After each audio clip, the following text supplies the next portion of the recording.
দর্শক, নতুন মুখের সন্ধানের মধ্য দিয়ে অনেকেই চলচ্চিত্রের নায়ক হয়েছেন, নায়িকা হয়েছেন, কিন্তু আমরা লক্ষ্য করেছি দিন যত যাচ্ছে ততই অপেক্ষাকৃত কম যোগ্যতা সম্পন্ন ছেলেমেয়েরা চলচ্চিত্রে আসছে। এভাবে যদি যোগ্যতা কমতে থাকে তাহলে আজ থেকে বেশ কয়েক বছর পর কতটুকু যোগ্যতা নিয়ে ছেলেমেয়েরা চলচ্চিত্রে আসবে তা নিয়ে অগ্রিম চিন্তা করে দেখা যায়। এত দ্বারা নায়ক নায়িকা হতে অতি উৎসাহী ছেলে মেয়েদের জানানো যাচ্ছে যে এই কোয়ালিটি সমূহ যদি আপনার মধ্যে থাকে তাহলে আপনি কেবল নতুন মুখের সন্ধানে প্রতিযোগিতায় অংশগ্রহণ করতে পারবেন, অন্যথায় নয়। কোয়ালিটি সমূহ হচ্ছে শিক্ষাগত কোয়ালিটি।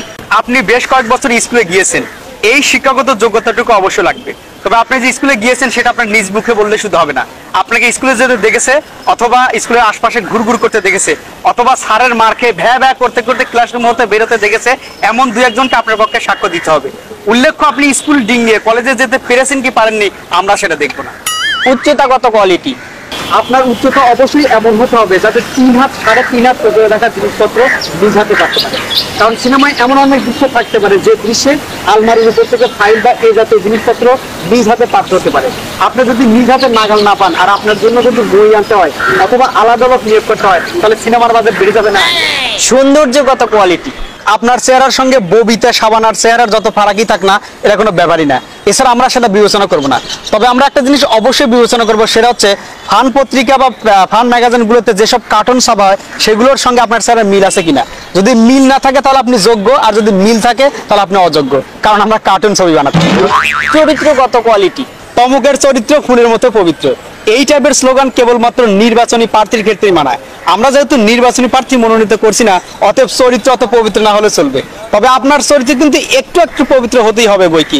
আপনি নিজেকে টিনেজ দাবি করলেন, তারপর শুটিং স্পটে আপনাকে কেউ আম্মু আম্মু করে জড়িয়ে ধরলো, এটা কিন্তু ঠিক হবে না। আরে ভাই, এটা করলে প্রোডাকশন বইরে হাসাহাসি করবে না।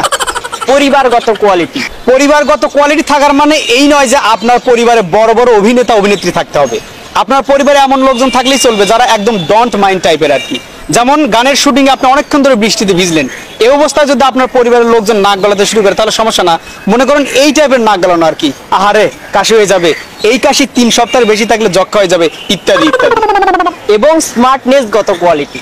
আপনাকে বেশ খানিকটা স্মার্ট হতে হবে বই কি। দেখা গেল সিনেমার কোন একটা দৃশ্য আপনাকে চাইনিজ খেতে হচ্ছে, এখন আপনি যদি চাইনিজটা লবণ আর কাঁচা মরিচ দিয়ে মেখে বড় বড় লোকমা দিয়ে গপাত গপাত করে খেতে শুরু করে দেন তাহলে সমস্যা না। এছাড়া প্যান্টের পরিবর্তে লুঙ্গি পরে সেই লুঙ্গির সঙ্গে পামশু পরে শুটিং স্পটে চলে গেলেন, এটা কিন্তু আরো বেশি সমস্যা।